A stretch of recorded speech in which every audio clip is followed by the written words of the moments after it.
त्रैलोक्यसम्पदाल्लेखसमल्लेखनवित्ते सच्चिदानन्दरूपाय शिवाय ब्रह्मणे नमः। यामावुत्सर्वलोकानां प्रकृतिं शास्त्रपारगा तां धर्मचारिणीं शुभो प्रणमामि परमशिवम्।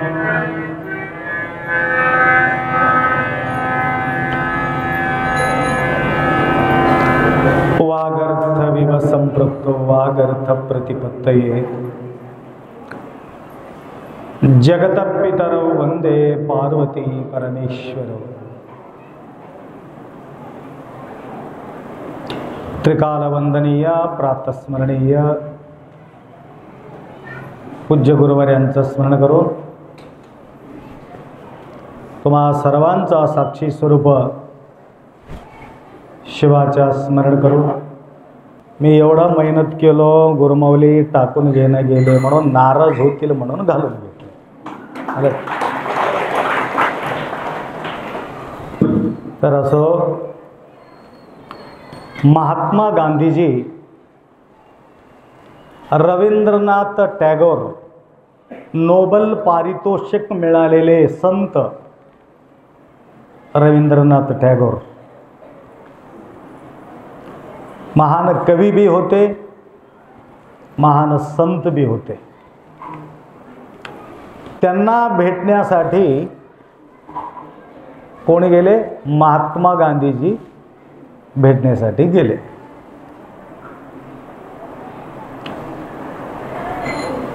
तर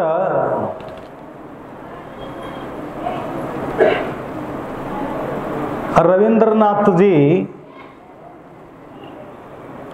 त्यांना केस होतं, बाल।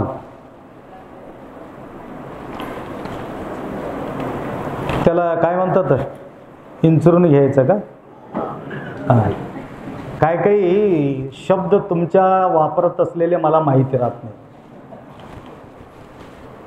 इंचरून घेत होते म्हणजे साफ करत होते, बाल केस साफ करत होते। महात्मा गांधी येऊन बसले, गांधीजी आलेत म्हणून त्यांना निरोप भेटलं, परंतु त्यांचे काही केस साफ करणं काही संपतच नाही। त्यांच्या मेकअप, त्यांच्या काय सगळं व्यवस्थित करू लागले। हे नोबेल पारितोषिक मिळालेले हे संत एवढा मेकअप करायचं काय गरज आहे? यांना एवढा सजावट व्हायचं काय गरज आहे? यांना शोभते का? असं म्हणू लागले। तरी सुद्धा एक अर्धा तास वेळ लागला। तदनंतर रवींद्रनाथजी बाहेर आले। बाहेर आल्यानंतर तर सहन झालं नाही गांधीजीला। हे गांधीजी एकच कपडा घालायचं, धोती। तर बाहेर आल्यानंतर हे तुम्हाला का शोभते का? त्यावेळी त्यांनी म्हटलं, माझा जे शिष्य आहेत ना, हे शिष्य मला कृष्णाच्या रूपामध्ये बाण्याचा डोळा ते लावलेले असतात म्हणून मला मेकअप करावं लागते म्हणजे। माझ्यासाठी मेकअप मी नाही, माझ्या भक्तांसाठी मला सजावट व्हावं लागते। तसं हे बी तसंच लक्षात आलं। हे बघून त्यांची आठवण आलं मला। तर सांगायचं तात्पर्य, काही संत आपल्या सर्वांच्या हितासाठी, सर्वांच्या कल्याणासाठी त्यांच्या आहार, विहार, व्यवहार प्रत्येक गोष्टी स्वतःसाठी ते कधीच करत नाही, इतरांसाठी।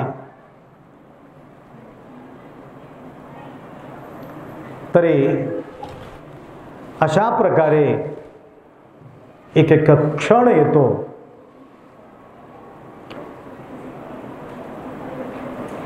तर आज एक विशेष तुम्हाला सांगायचं म्हणजे एकाने एक प्रश्न केलेले आहेत।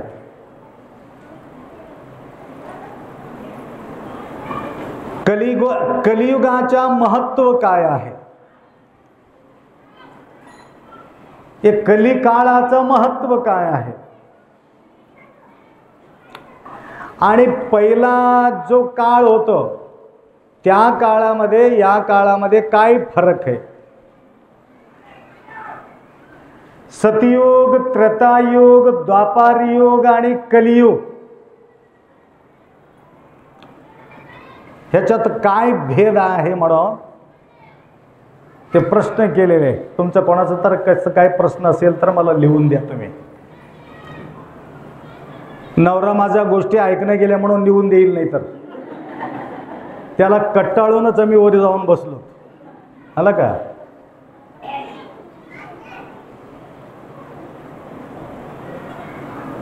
अध्यात्माचा काही ना काही विचारधारा असावा. कोणता प्रश्न केले होते? सतयुग, त्रेतायुग, द्वापारयुग आणि कलियुग ह्याच्यात काय फरक आहे?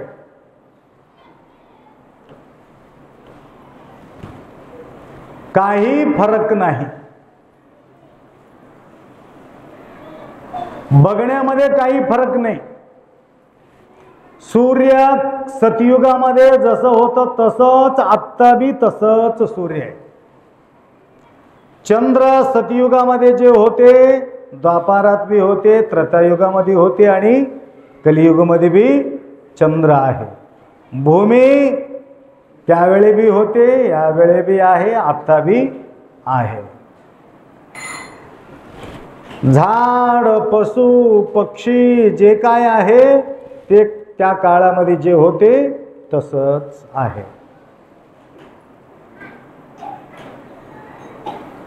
माणसांचं आयुष्य थोडं कमी झालं असेल, परंतु बघण्यासारखं जसे होते तसंच आता तसं आहे. मग फरक कुठं पडलं?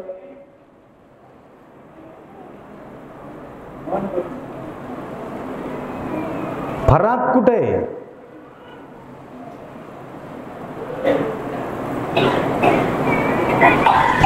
सतयुगामध्ये 100% धार्मिक होते लोक. 100% तिथं अफरातफरी काही जमत नव्हतं. चोरी वगैरे होत नव्हतं. पोलीस ठाणा नव्हते. माझं तुझं म्हणून त्या ठिकाणी शिवाराचा वाटणी बी नव्हते. कोर्ट बी नव्हते. कोर्ट, कचेरी, पोलीस ठाणा. चोरीच नाही म्हटल्यावर पोलीस ठाणा कशाला? आणि डोळा पवित्र होते. बघण्याचा दृष्टी पवित्र होतं. केव्हा? सतयुगामध्ये. सतयुगाच्या अंतकाळापर्यंत 33 कोटी देवता त्या ठिकाणी झाले. तेवढंच देवता राहिले, बाकी नंतर देवता राहिलेले नाही. कारण 100% देवता आता मिळू शकत नाही. ज्या वेळेत त्रेतायुग सुरू झाल्यानंतर 25% काय झालं? कमी झाले. 75% धर्म राहिले, 25% अधर्म राहिले. द्वापारमध्ये 50% धर्म, 50% अधर्म. कलियुगामध्ये 25% धर्म, 75% अधर्म.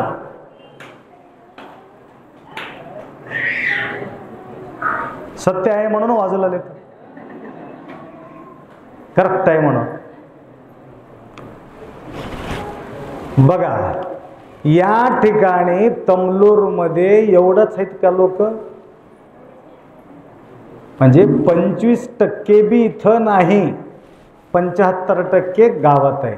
याचा अर्थ धार्मिक लोक 25% आहे, 75% अधार्मिक आहे असं म्हणता येत नाही. कुठंतरी कोटी गोब्ब शरण लक्ष कोब्ब भक्ता. कलियुगामध्ये 1 लाखामध्ये 1 भक्त आहे.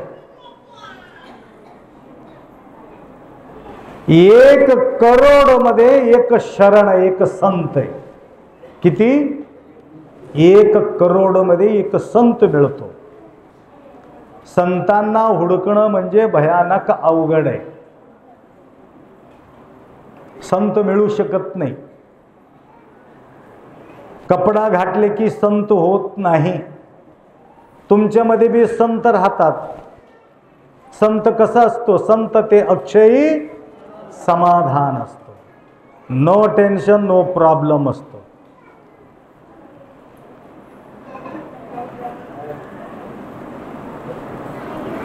कुठलाही ताण तणाव नाही. कोणी वंदो किंवा निंदो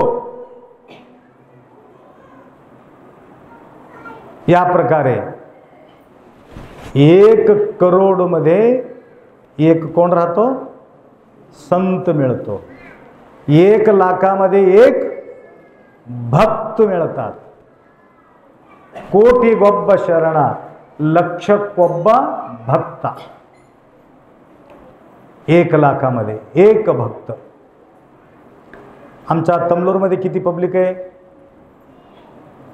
एक 10,000 आहे का? 7,000. तमलूर सारखे 15 गाव झालं तर त्याच्यामध्ये 1 भक्त निघते म्हणे. तमलूर सारखा गाव किती? 15 गाव जमा केलं, त्या गावामध्ये हुडकून काढलं तर त्याच्यामध्ये 1 भक्त निघतो. बघा, अशा प्रकारे तमलूर सारखे 150 गाव जमा केल्यानंतर त्याच्यामध्ये 1 संत निघतो. 150 गाव जमा केल्यावर म्हणजे 1 करोड. आता आपल्या भारत भूमीमध्ये 140 करोड लोकसंख्या आहे. 140 करोड मध्ये संत किती आहे म्हटलं तर 140 संत आहे. महाराज नव, महाराज दुनियाचे महाराज आहेत. महाराजाला काही कमी नाही. काल बी 4 महाराज आले होते आमच्याजवळ. उघडच असं देणं गेले म्हणून आता उघडं फिरलेत लोक. वर आले, महाराज जी क्या लेते हैं? हम जलपान करते हैं. ठीक है, जलपान करते हैं और कुछ खाना वगैरह? हम खाना वगैरह नहीं खाते. कब तक खाते नहीं? श्रीशैल तक हम जब तक नहीं पहुंचते तब तक खाना वगैरह नहीं खाते और जलपान ही करते. कुछ फलादि और रात को खाते फल और खाना रात को 12 बजे खाते. ते सांगणं गेले जलपान करते. तर ठीक है, आप तो जल लेते, खाना तो नहीं खाते, फल तो अभी खाते ही नहीं है. मैं अभी फल दे सकता हूँ क्या आपको? नहीं जी, फल अभी नहीं लेते. ठीक है, अच्छा हुआ, कुछ बैठो. उघडच होते ते. गावात हिंडलेत का? हां, ते म्हटले आपका नाम सुन के संत जी, महात्मा जी, आपका नाम सुन के हम ऊपर आ गए. बहुत अच्छा हुआ, थोड़ा बैठो, अभी ईश्वर का बारे में थोड़ा चिंतन करेंगे. चिंतन करेंगे म्हटली की उठली की. ईश्वर का बारे में थोड़ा चिंतन करेंगे, मंथन करेंगे, बाद में आपको जो चाहिए हम आपको दे देंगे. ते काहीतरी म्हटले, इनाम म्हटले की काहीतरी म्हटले, ते मला काही त्या दिवशी लक्षात नाही. म्हणजे त्याला फळं लागत नाही, त्याला अन्न लागत नाही, त्याला काही लागत नाही, फक्त त्याला पैसा लागतो. तर असे लोक, तुमच्यासारखे येडे लोक पैसा देणे गेले म्हणून आता उघडं फिरलं ते. हे भारीचं महाराज असेल, उघडं फिरलेलं ते, उघडं फिरलेलं ते. हा, सांगायचं तात्पर्य, अशा लोकांच्या मागे लादी लागून तुम्ही परेशानी होऊ नका. हा, शंकर म्हटले 2 गाय गैप आहेत महाराज, हे आल्यापासून म्हणले. शाळगावमध्ये एक गाय गेले, तमलूरमध्ये एक गाय गेले. आम्ही तिथं थोडं पाणी दिलो, तिथं गायला बघितले, सकाळी गाय पहाटे गैप झाले. म्हणजे अशा प्रकारचे लपडाबाजी करणारे संत दिसण्यासारखं संत राहतात, परंतु तुमचा बर्बादी केल्याशिवाय ते सोडत नाही. फक्त 140 संत अख्खा भारतात हुडकल्यानंतर तेवढं संत आम्हाला मिळणार आहे. विचार करा. तुम्हाला महत्त्व सांगत होतो कलियुगाच्या. कलियुगामध्ये 25% धर्म टिकून आहे, 75% अधर्म शिरलेले आहे.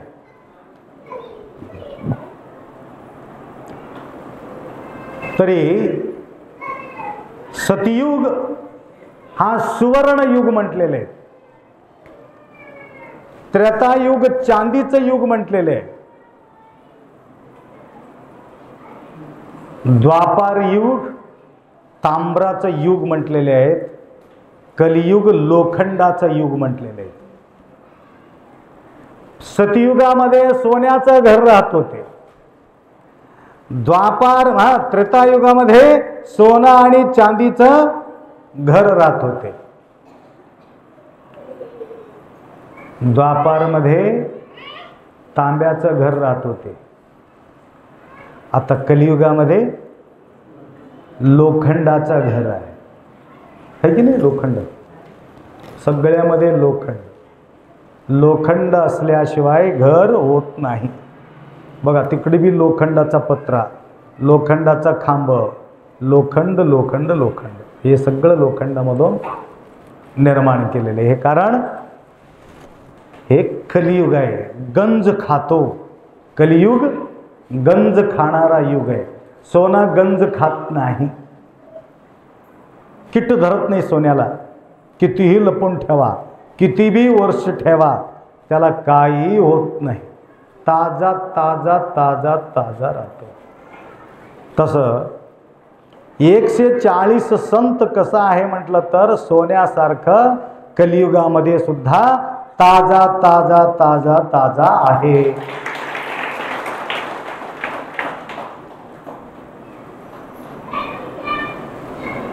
परंतु हुडकणं अवघड आहे. तेवढंच नाही, तुम्ही लहान असताना जे व्यवहार होतं, आत्ता तुम्हाला ते व्यवहार बघायला मिळत नाही. लहान असताना जे पावित्र्य होतं, आता ते पावित्र्य आम्हाला बघायला मिळू शकत नाही.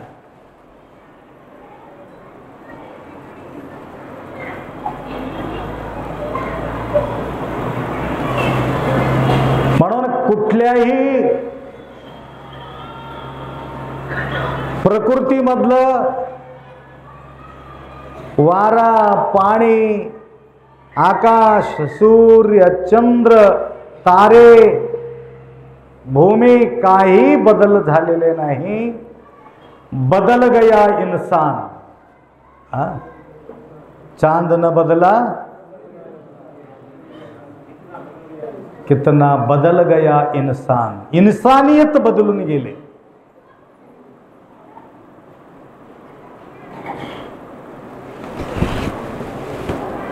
एक राजा, एक कथा मी पहिले सांगितले, परंतु आठवण काढून देतो, बरेच दिवस झाले.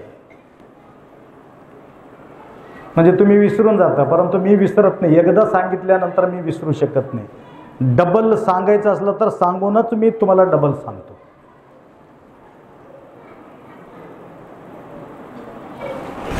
एक राजा डांगुरी दिलं. राजा फार लहान होते, 20-22 उंमर.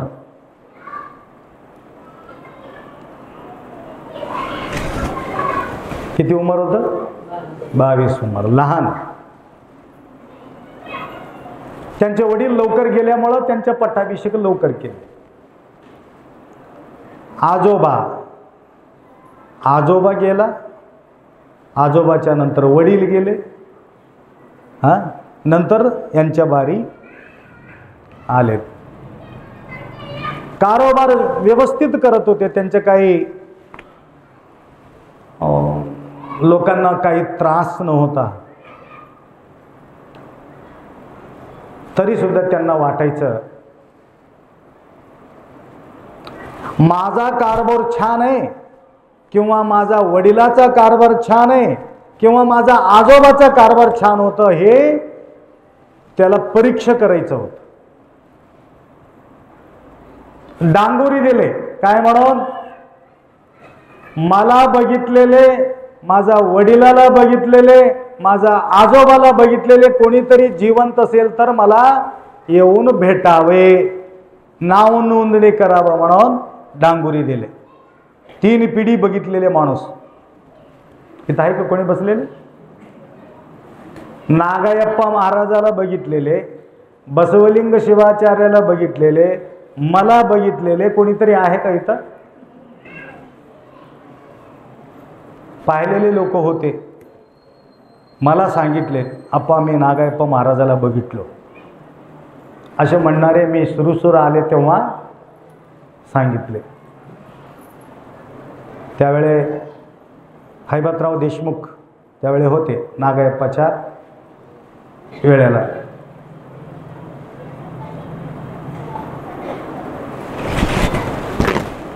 आणि या 3 महाराजांना सुद्धा नागायप्पा महाराज, बसवलिंगप्पा महाराज आणि आम्ही या 3 महाराजांना एकमेव महाराज या ठिकाणी पट्टाभिषेक केले. हे कोणाला माहित आहे का? भालकीचे अप्पा नागायप्पा महाराजाला आणले, नंतर बसवलिंग शिवाचार्य गुरुमाऊलीला आणले, नंतर आम्हाला आणले. 3 महाराजांना आणलेले. तो कोण? भालकीचे गुरु महाराज. 108 त्यांच्या वय होतं, 196 वय. इथं माझ्याकडे आले तेव्हा त्यांच्या वय 100 वय होतं, 100 वर्षाचे वय होतं गुरु महाराजांचे.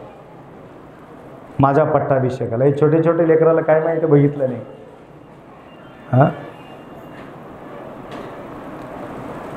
आमच्या पट्टाभिषेक पाहिलेले किती लोक हात वर करा बघू. बर बघा 25%. नाही तुम्ही नाही हो, 25% लोक या ठिकाणी. धार्मिक लोक तुम्हीच आहे असं म्हणायचं नाही माझं म्हणणं, परंतु आपल्या कार्यक्रम निरीक्षण केलेले लोक. हे शिवराम छोटं होतं वाटतं, एवढं माझ्या बाजूला उभा टाकले होते.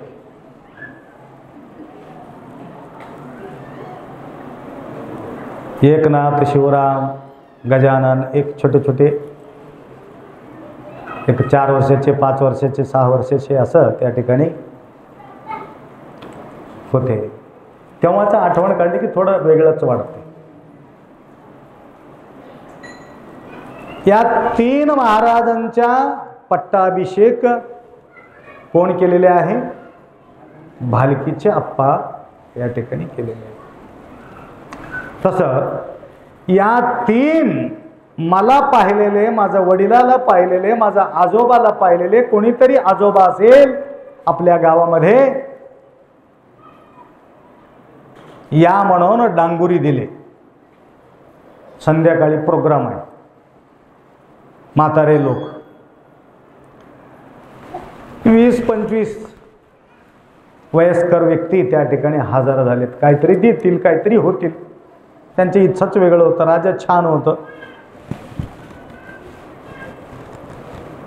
राजा म्हणाले, प्रश्न केले, मी चांगला आहे, माझा वडील चांगले होते, माझं काय आजोबा चांगला होते, कोणाचा कारभार छान होता ते सांगा म्हटले.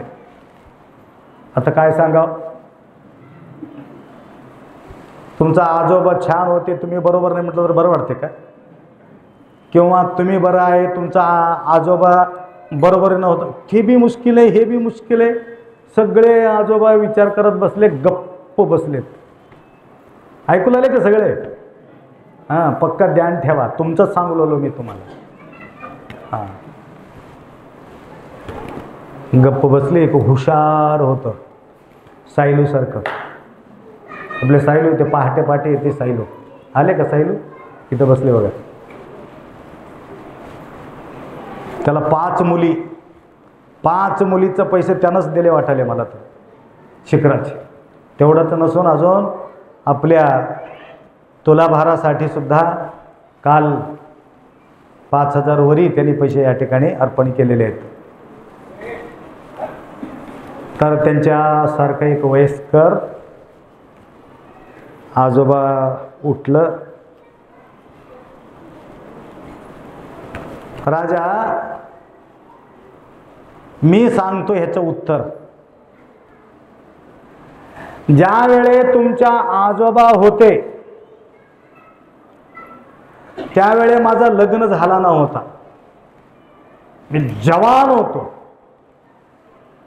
कुस्ती खेळत होतो, हनुमंतराव पैलवान सारखं. कुठल्याही कुस्ती मी खाली कधीच पडले नाही. सोन्याचं कंकण, चांदीचं कंकण घेऊन यायचं.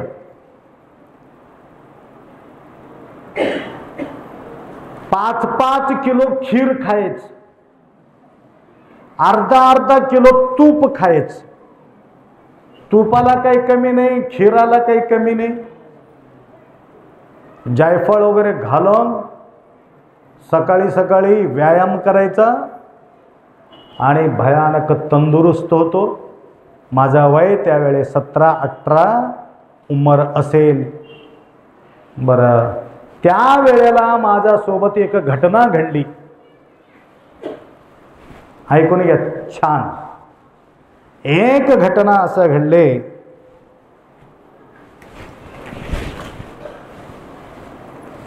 एक लग्न वारात काय म्हणतात त्याला, लग्नाचं मुराळ, लग्नाचा मुराळ निघालेले होते. आणि जे नवरी सजवली म्हटल्यासारखं, पहिले बैलगाडी वगैरे बांधून जात होते ना. पहिले कुठं आपले बस जीप कार वगैरे काय नाही, बैलगाडी टुकू जायची. आणि आपला शिजोरी आपण बांधून येऊन जायचं वाटामध्ये, कुठं भूक लागली की खाण्यासाठी. हां, फर्स्ट क्लास शेंगाचा चटणी, जवसाचा चटणी, नाना प्रकारचे चटणी, आंबाड्याची भाजी, रोटी. आम्हाला माहीत आहे खाल्लेले, तुम्हाला माहिती आहे की नाही की मला माहिती. लग्नाला जायचं, 2-2 दिवस जायचं लग्नाला. जंगल, कुस्ती खेळून मी ज्यावेळी येत होतो, जंगलात हे मुराळात सगळं आम्हाला सापडले. 15-20 बैलगाडी होते. 15-20 बैलगाडी मुराळ निघालेले आहेत. त्यावेळी अचानक चोर त्यांच्या हल्ला केले, त्यांच्यावर हल्ला केल्यामुळं फाडमफाडी लोक होऊन गेलेत. जी नवरी होती एक झाडाचा आडोशी जाऊन थरथर कापत त्या ठिकाणी बसली होती.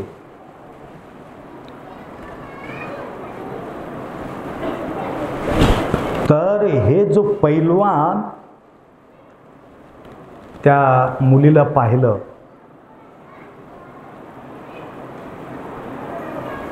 हळू जाऊन त्याला, मी चोर नाही मा, काय भिवू नको, काळजी करू नको, मी ते कुस्ती खेळून वापिस येत होतो त्यावेळे तुमचं घाबरपणा मी पाहिलं, तुम्ही लपत असलेले पाहिलं. मी तुम्हाला सुरक्षा करण्यासाठी मी इथं आलेले आहे, काळजी करू नको माय म्हणून म्हटलं.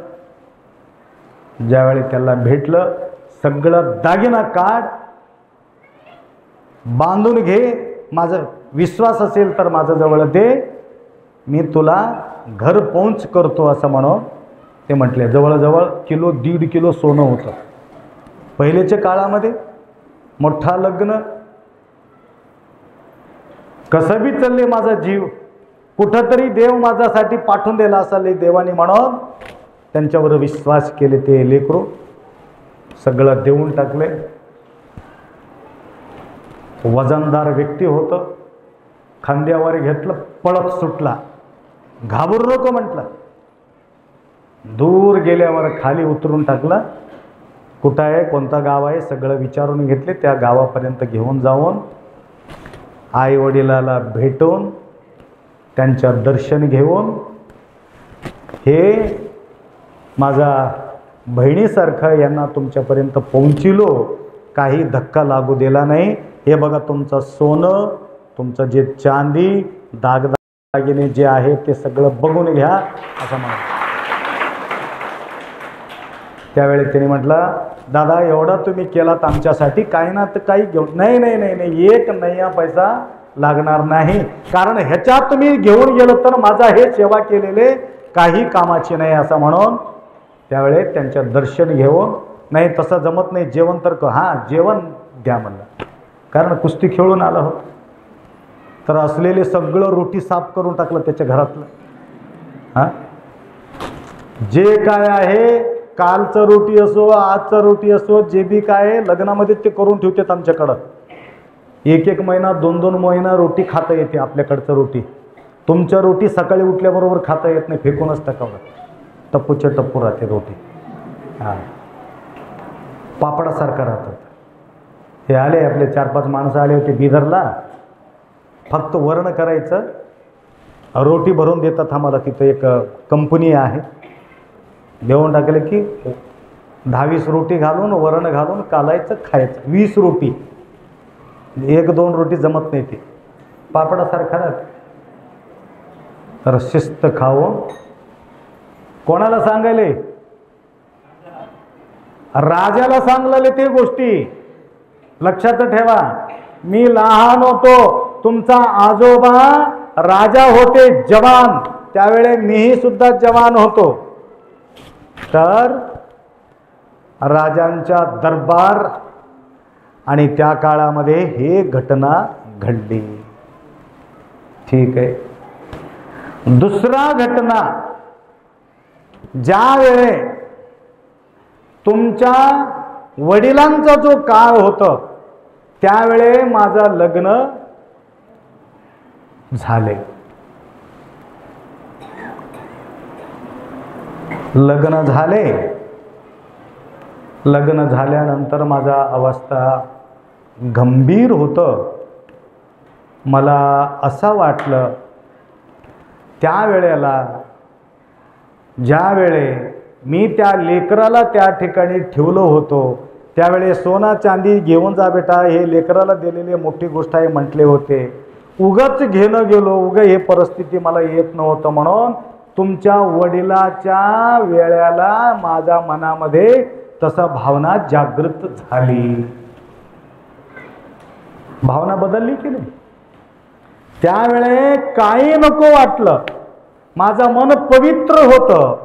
ज्यावेळे तुमच्या वडिलांच्या काळामध्ये माझा परिस्थिती का अनुसार मला असा वाटू लागले, त्यावेळे सोना चांदी घेतला असेल तर आता शिस्त बसून मस्त खाता येत होतं असं म्हणून तुमच्या वडिलाच्या काळामध्ये असं वाटत होतं. आता तुमच्या या काळामध्ये माझा वय आता 99 वर्ष आहे.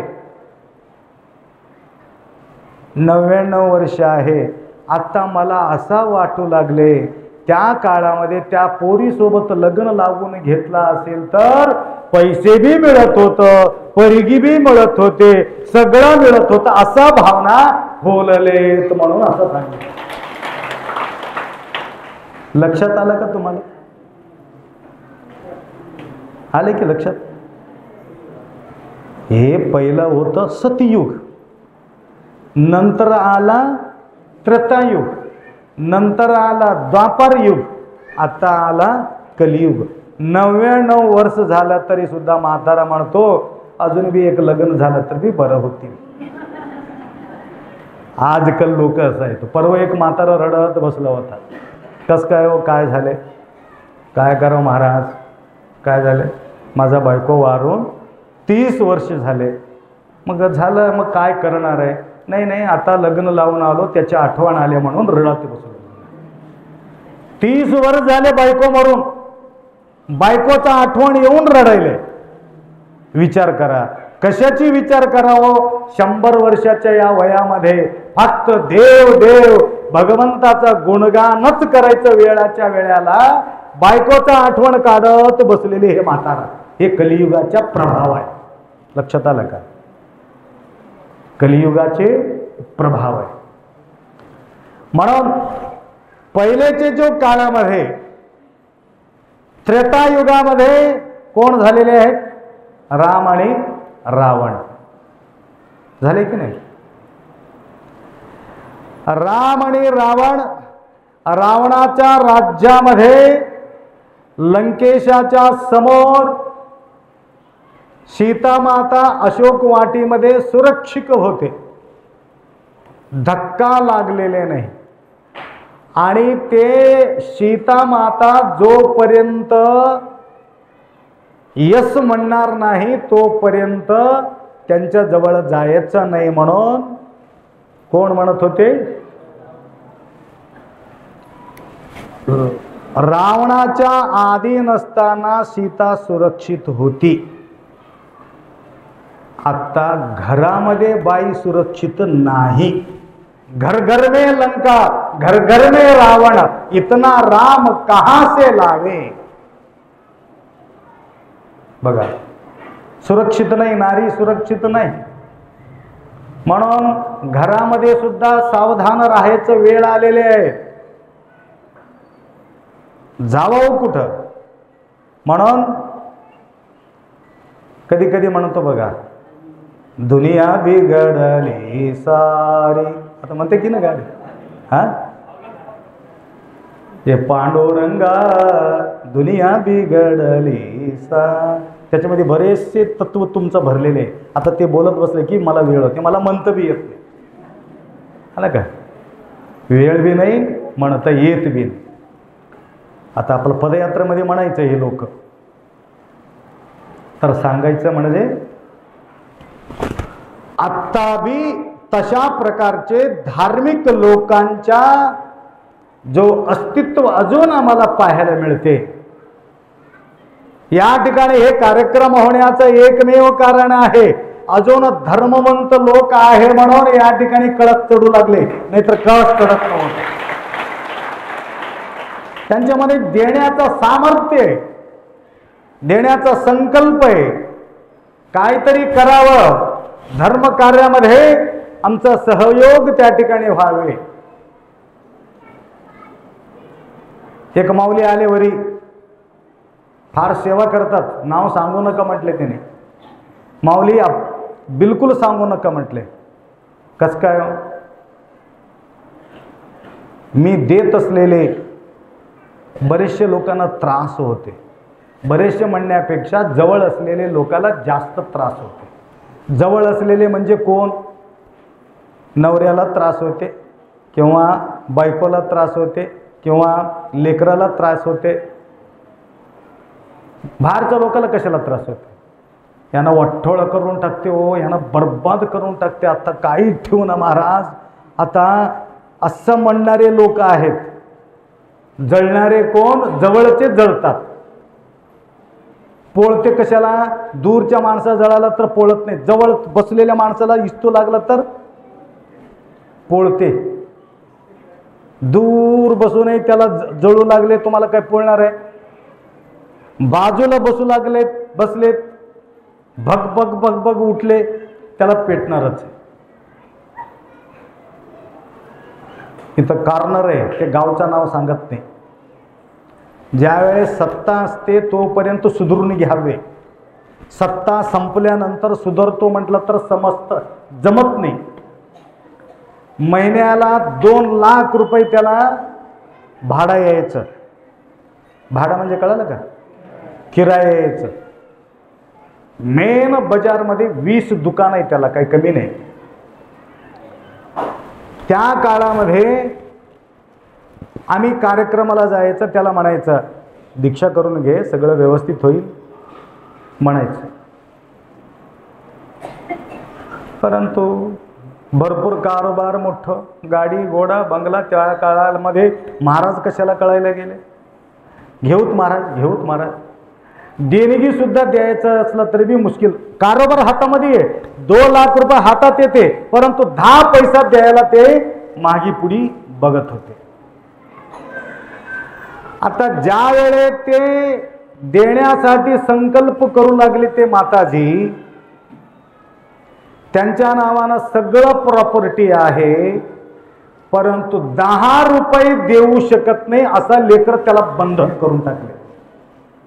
ज्यावेळी हात खेळत होतं त्यावेळी ते दिला नाही, ज्यावेळी द्यायचं इच्छा आहे त्याला देऊ देत नाही. बघा,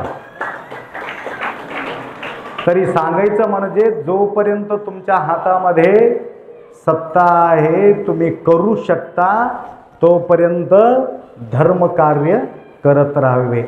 तसा एक माऊली वर येऊन सांगितले, अप्पा माझा सेवा घडावी.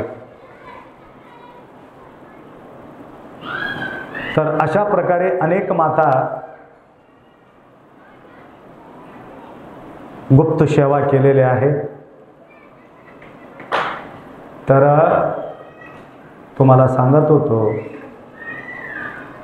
संकल्प केल्याबरोबर संकल्पाच्या शक्ती त्या ठिकाणी आपल्या समोर उभा असते. संकल्प केल्याबरोबर आम्ही संकल्प केलो, कपिलाधार सुक्षेत्राच्या ठिकाणी दररोज अन्नदान व्हावे, येणाऱ्या भक्तांना त्या ठिकाणी आश्रय मिळावं, त्या ठिकाणी प्रसादाचा व्यवस्था व्हावं. 11,000 रुपये मेंबराचा आम्ही नाव काढलो. 2-3 वर्षामध्ये 11,000 मेंबर, 365 वर संख्या गेले त्याचे. तेवढा पैसा त्या ठिकाणी जमा झाले, 35-40 लाख रुपये. आणि दररोज त्या ठिकाणी येणारे जाणारे भक्त, आपलं मठ आहे, आपला जागा आहे, ते कुठून बी आलं तरी बी काय म्हणणार, आम्ही नांदेडहून आलो म्हणायचं. नांदेडहून आलो म्हणलं तर त्या ठिकाणी आश्रय मिळते म्हणून नांदेडहून आलं म्हणायचं. तर यावर्षी अजून एक 7-8 रूम बांधण्यासाठी 7-8 व्यक्ती त्या ठिकाणी तयार झालेले आहेत. लातूरमध्ये एक 2-3 व्यक्ती एक रूमचा 3 रूमचा व्यवस्था करण्यासाठी संकल्प केलेले. येणारा जो काळामध्ये श्रावण मासमध्ये VIP रूम, VIP म्हणतात, काय म्हणतात, विशेष रूम, त्या ठिकाणी विशेष असलेले लोकांना त्या ठिकाणी द्यायचं. फुक्कड द्यायचं नाही, फुक्कड दिले की सगळं घाण करून टाकलेलं. मी 10 लाख रुपये खर्च करून हे संडास रूम आणलं. आज तुम्हाला सांगू लागलो किती, 10 लाख रुपये लागले. त्याच्यामध्ये आरसा आहे, त्याच्यामध्ये तोंड धुणं बी आहे, वॉशिंग व्यवस्थित आहे. शिवरात्रीला आम्ही खुल्लं ठेवलं. ते चंबरमध्ये बसव की नाही, चंबरच्या वर बसले, बसलं तर बसलं, पाणी घालावं की नाही, तसंच निघून गेलं. नंतर पैलवानला घेऊन मी पाणी धरलो, पैलवान धुवून टाकले 3 तास. आज तुम्हाला सांगलो मी,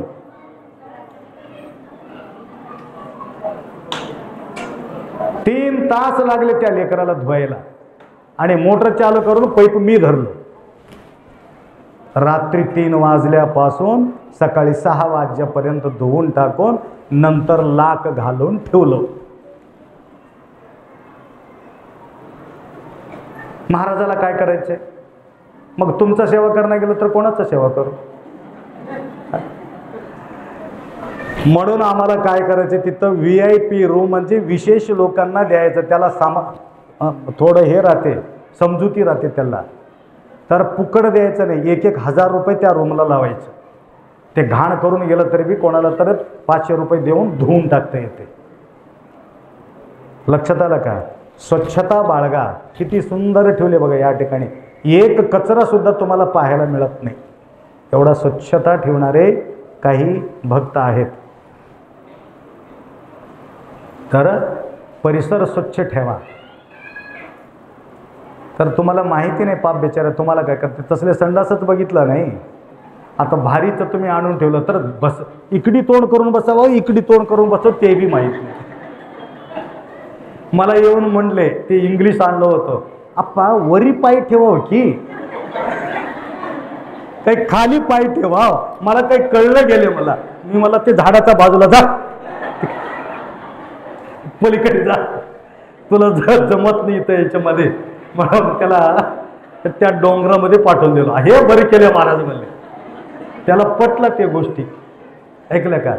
म्हणजे त्याला माहिती नाही इंग्लिशचे ह्याच्यावर कसं बसावं, त्याला माहिती नाही. अर्धा तास मध्ये जाऊन नंतर आला, काय रे कसं काय? नाही बाहेर जायचं. मग आता जाऊन आला, जमलं नाही महाराज म्हणला. तर असे काही लोक आहेत, त्या लोकांसाठी इंग्लिश दिलं तर काही, इंडियन दिलं तर अवघड होते. म्हणून नरेंद्र मोदी ह्याच्यामध्ये फेल झाले. संडास रूम बांधून संडासमध्ये कोणी जायला तयार नाही. तर असो, हसण्यासाठी बोललो, हे खरं बी आहे, हसायचं काय गरज आहे, हे खरं असलेली गोष्टी तुम्हाला बोलत आहे. तर स्वच्छता बाळगा, परिसर स्वच्छ ठेवा. यात्रा मोठं होणार आहे आणि कुठं बी ताट पडू लागलेले, कुठं बी ग्लास, कुठं बी ताट, ते ताट कुठंतरी भेटलं, ते भेटलेले ताट तुम्ही जेव्हा किंवा दुसऱ्यांनी कोणीतरी जेवलेले असेल तर ते ताट उचलायचं. मी अमृतसरमध्ये बघितलो, पंजाबमध्ये 3-3 महिना 4-4 महिना ताट धुण्यासाठी नंबर लागत नाही. इथं फुकट ताट मिळते, नंबर लावायचं गरजच नाही, धुवायला कोणी तयार नाही. आलं का? तर हे लक्षात ठेवा, हे सगळे धार्मिक लोक आहात तुम्ही, तुमच्यामध्ये धर्म शिरावं, सगळं धर्माचा भागीदारी तुम्हीच व्हावा. म्हणून आपण प्रसाद घेतलेले थाली तर तुम्ही धुवा, परंतु दुसऱ्याने एखादी तिथं ठेवून गेला असेल तर ते, आता बघा 25 नळ बसविल्या, 10,000 लिटरचे टाकी बसविल्या, अजून अतिरिक्त इकडे 2 लाखाचा टाकी तयार केल्या आणि एक थेंब सुद्धा गळू न म्हणून भारीचं नळ बसविल्या. आता अजून काय बसवा? आता काय बसवा आम्हालाच कळणं गेले. आता तुम्हालाच एक मशीन बसवावं लागते, ते ऑटोमॅटिक जेवल्याबरोबर ते धुवून टाकावं मशीन, तुम्ही धुवायचं राहील. असो, तर हे स्वच्छता बाळगण्याचा जो संकल्प तुम्ही सगळ्यांनी बाळगून घ्या. तर हे शिवभक्तांचा सेवा आहे, शिवभक्तांचा सेवा. प्रसाद वाठोळा होऊ नये, प्रसाद वाया जाऊ नये. देणारे भक्त देऊ लागलेले, परंतु घेणाऱ्यांनी समाधानकारपूर्वक प्रसाद म्हणून स्वीकार केलं तर आपला त्या ठिकाणी कल्याण होणार आहे. म्हणून एवढा अपेक्षा व्यक्त करतो. तर हे कलियुगाचा प्रभाव आहे, त्याच्यात प्रभावित न होता, त्याच्या प्रभावामध्ये आपण न जाता आपला प्रभावामध्ये त्यांनी यावे, अशा प्रकारे कार्य आपण या ठिकाणी करावं. तर किशनराव डॉक्टर साहेब आणि त्यांच्या पत्नी या ठिकाणी यावे, तर पादुका घेऊन जावे. माऊली आपला आम्हाला सांगा, आम्ही सेवा करतो तसं म्हणून लोकमत चॅनलवाले, SPN चॅनलवाले, लोकमत नांदेड, त्यांच्याकडून त्यांनी आमच्या मागे लागलेले आहेत. गुरुमाऊली आम्ही तुमचा सेवा करतो, 2 मोठा स्क्रीन लावतो, इकडे एक मोठा TV, इकडे एक मोठा TV, आणि ड्रोनच्या माध्यमातून तुमचा सर्व कार्य आम्ही कॅचिंग करण्याचा एक विचार आम्ही व्यक्त करत आहोत असं म्हणून त्यांनी संकल्प केलेले आहे. बिलकुल तुम्ही आपल्या कार्यक्रमाला येऊ शकता म्हणून आम्ही त्यांना सांगितलेले आहे. ते कार्यक्रमाला आवर्जून उपस्थित राहणार आहे, एवढा लक्षात तुम्ही घ्या. बसवलिंगाची गाऊया आरती, बसवलिंगाची समजून देवाची शिवानंद समजून देवाची शिवानंद बोले जैसा चाले आती देही हा प्रचिती, बोले जैसा चाले आती देही हा प्रचिती, शिवशंभूचे स्वरूपले मुनी नांदे भूवरती, सतेज सुंदर श्यामल मोती, सतेज सुंदर श्यामल मोती, शिवानंद गाऊया आरती, बसवलिंगाची गाऊया आरती, गाऊया आरती माया माऊलीची समजून देवाची शिवानंद गुरुची, समजून देवाची शिवानंद गुरुची, सत्कर्माचा मार्ग दाविला दीपस्तंभ होई, सत्कर्माचा मार्ग दाविला दीपस्तंभ होई, 84चा चुकवून फेरा पैल तीराने, 84चा चुकवून फेरा पैल तीराने, माय बाप हा दीन जनांचा गोत्र अनुभवाची, माय बाप हा दीन जनांचा गोत्र अनुभवाची, समजून देवाची शिवानंद गुरुची, समजून देवाची शिवानंद गुरुची, गाऊया आरती बसवलिंगाची, गाऊया आरती, गाऊया आरती माया माऊलीची, समजून देवाची शिवानंद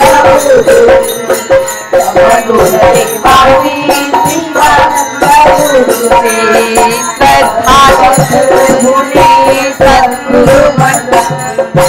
जीवन हे जगती, जीवन हे जगती, पावन होता डोळ्यात भक्ती, मुक्ती येई हाती, पावन होता डोळ्यात भक्ती, मुक्ती येई हाती, मन्मथ स्वामी कलयुगाची गोडी सोमनाथाची, मन्मथ स्वामी कलयुगाची गोडी सोमनाथाची, समजून निवासी शिवानंद गुरुची, समजून निवासी शिवानंद गुरुची, समजून निवासी शिवानंद गुरुची,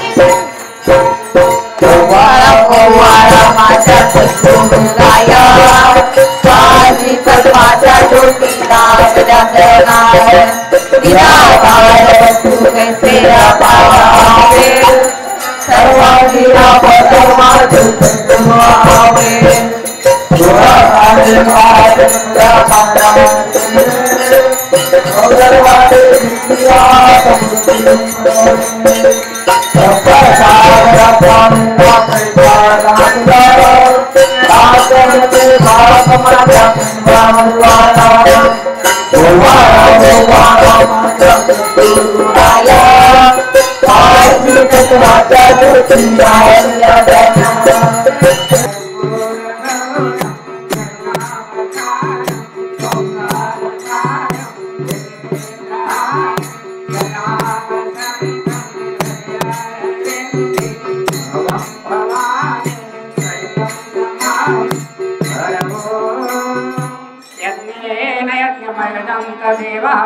स्थानि धर्माणि प्रथमान्यासन्यः एहिनाकं महिमान्यः सज्जन्त यत्र पूर्वे साध्या सन्त देवा इति वेदोक्तमान्दार पुष्पाञ्जलि संरम्यामि सांबले नमस्कारवते पते शिवार हर हर महादेव सद्गुरु बसवलिंग शिवाचार्य महाराज के जय सद्गुरु शिवानंद शिवाचार्य महाराज की भारत माता की वंदे वंदे